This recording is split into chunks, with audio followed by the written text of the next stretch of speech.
ଚାରମାଳ ଉପରେ ଗଳି ପଡ଼ିଲେ ବଡ଼ ଠାକୁର।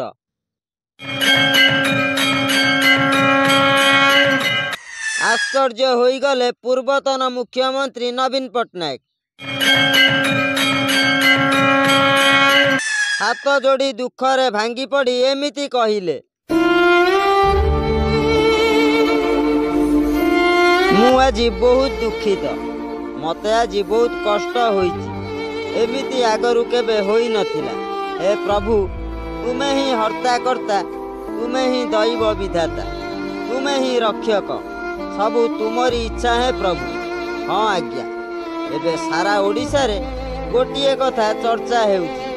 ମହାପ୍ରଭୁଙ୍କ ଆଗରେ ରଥ ଉପରୁ ବଡ଼ ଠାକୁର ଗଳି ପଡ଼ିଲେ। ଆଉ ଏହାରି ଭିତରେ ଓଡ଼ିଶାବାସୀ ବହୁତ ଦୁଃଖରେ ଅଛନ୍ତି। କେମିତି ମନ ଦୁଃଖ ହବନି ଯେ? ସେ ପରା ଆମ ଠାକୁର, ଆମ ଗର୍ବ ଗୌରବ ସବୁକିଛି। ତାଙ୍କୁ କଷ୍ଟ ହେଲେ କ'ଣ ଆମକୁ କଷ୍ଟ ହବନି? ସେମିତି କଷ୍ଟ ପୂର୍ବତନ ମୁଖ୍ୟମନ୍ତ୍ରୀ ନବୀନ ପଟ୍ଟନାୟକଙ୍କୁ ହୋଇଛି।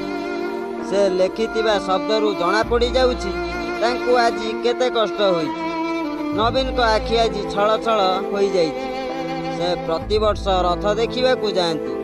ଚଳିତ ବର୍ଷ ବି ରଥ ଦେଖିବାକୁ ଯାଇଥିଲେ। କାଳିଆକୁ କହି ଆସିଥିଲେ ଭଲରେ ଭଲରେ ସୁରୁଖୁରୁରେ ରଥଯାତ୍ରା ହୋଇଯାଉ।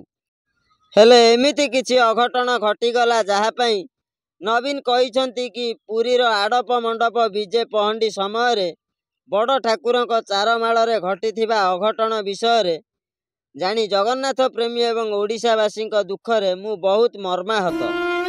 ଏହି ଘଟଣାରେ ଆହତ ସେବାୟତଙ୍କ ଆଶୁ ଆରୋଗ୍ୟ କାମନା କରୁଛି। ଏଭଳି ସମ୍ବୋଧନଶୀଳ ଘଟଣାର ପୁନରାବୃତ୍ତି ଯେମିତି ନ ହେଉ ସମସ୍ତଙ୍କୁ ଅନୁରୋଧ। ନବୀନ ଆଜି ମର୍ମାହତ। ତାଙ୍କୁ ଆଜି ବହୁତ କଷ୍ଟ ହୋଇଛି। ନିର୍ବାଚନରେ ପରାଜୟ ପରେ ମଧ୍ୟ ସେ ହସିଥିଲେ। ହେଲେ ବଡ଼ ଠାକୁର ଗଳି ପଡ଼ିବା ପରେ ତାଙ୍କ ମୁହଁ ମଉଳି ଯାଇଛି। ଏହି ଲେଖାରୁ ତାଙ୍କ ଅବସ୍ଥା ପୁରା ଜଣା ପଡ଼ିଯାଉଛି। କାରଣ ସେ ଓଡ଼ିଶା ଆସିବା ପରଠାରୁ ଏଭଳି ଘଟଣା କେବେ ତାଙ୍କ ସାମ୍ନାକୁ ଆସିନଥିଲା। କିନ୍ତୁ ଏବେ ଏମିତି ଦୃଶ୍ୟକୁ ଦେଖି ସେ ସହିପାରି ନାହାନ୍ତି। ତାଙ୍କୁ ବହୁତ କଷ୍ଟ ହେଇଛି ବୋଲି ସେ ସୋସିଆଲ ମିଡ଼ିଆରେ କହିଛନ୍ତି।